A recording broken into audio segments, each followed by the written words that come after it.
Here's a rundown of the key points from Quiz 8. So, in terms of female slaves versus male slaves, the situation for male slaves is much more open. Male slaves might end up doing any kind of work. Female slaves were less likely to be trained in particular skills, and so tended to be grouped in a certain number of key functions, including being a midwife, being a prostitute, being an actress, working with clothes as spinners, weavers, clothes makers, menders, working with children as wet nurses and so forth, and doing domestic work in the kitchen or elsewhere in the household. Some female slaves were trained to be able to do additional, more clerical work. And to assist in the running of the household or of the associated business. And so, you have a number of different possibilities. It's not all, cut and dried. It's often contingent based on the individual slave and the family situation. Female slaves also might involve being sexualized, either willingly or unwillingly. Some are working as prostitutes, often associated with taverns. Other domestics, as is true all throughout history, are subjected to the actions of the master of the household. This is also true for male slaves in terms of both the male and female masters.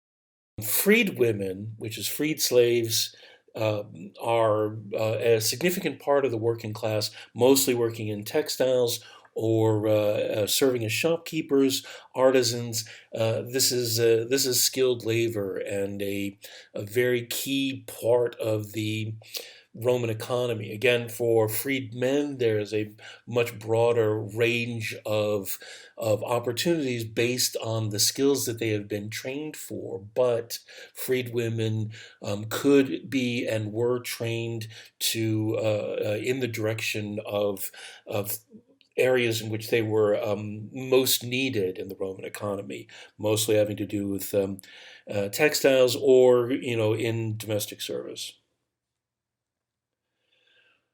How did marriage work for slaves? So the main thing here is that while slaves couldn't be legally married, they could nonetheless marry, and they could also informally, live together and act as a married couple. To formally be married was something that was actually encouraged by the masters of the estate, because they would have the first opportunity to have disposition of what happened to those children, either as laborers or more likely to be sold for cash. So this is something that happened reasonably frequently, but you want to bear in mind that the Roman slave system is not like the American slave system.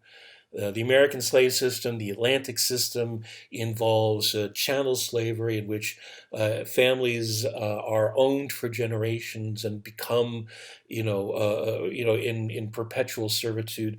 Roman slaves were generally freed at some point in their lifetime, either when they retire from work or when their masters do. And so at that point, that might be an opportunity to actually to start a family or something like this. It's not about generations of servitude, generally speaking, in the Roman system. A slave could marry a free person, again with the master's permission, and if the slave belonged to an important household, then the marriage might involve an increase in status. So this is something that also changed the situation for slaves and for ex-slaves. Children born of cohabitation took the status of the mother. If the mother was a slave, the child was a slave.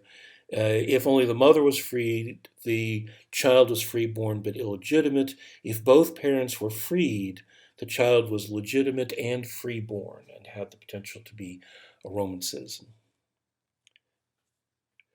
A Roman slave could achieve manumission through all of the following except fasting for 30 days. So that's the joke answer. But all those other answers are means by which a female Roman slave could achieve manumission. There's a certain amount of agency in the Roman system, even for a slave. And as we pointed out, the slaves in the Roman system, especially the female slaves, to a certain extent, had an advantage in that they were guaranteed work situation, room and board, which was not necessarily the case for an impoverished free woman. About the 12 tables. So, what stands out to a lot of people is the issue of guardianship.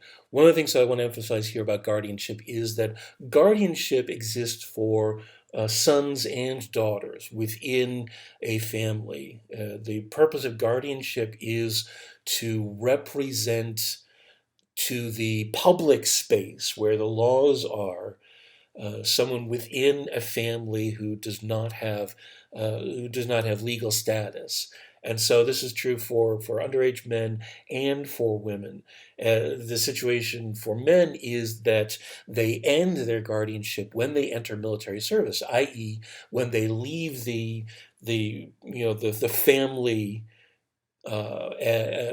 space and go into the public space and become a part of that world.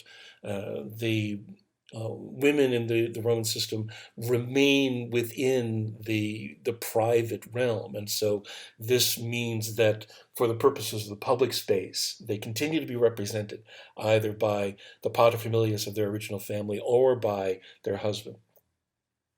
So this is about the demarcation between the public space and the private space. And the key fact of guardianship for women to be most attuned to is that men assert control over the public space and leave authority in the private space for women. As we've discussed before, women in the Roman culture have a great deal of responsibility within the private family sphere for the maintenance of the household and for asserting the traditions and customs of their home and of the Roman culture and transmitting that to the next generation. They're essentially expected to and take pride in embodying the concepts of Roman virtues so that men can do whatever they need to do.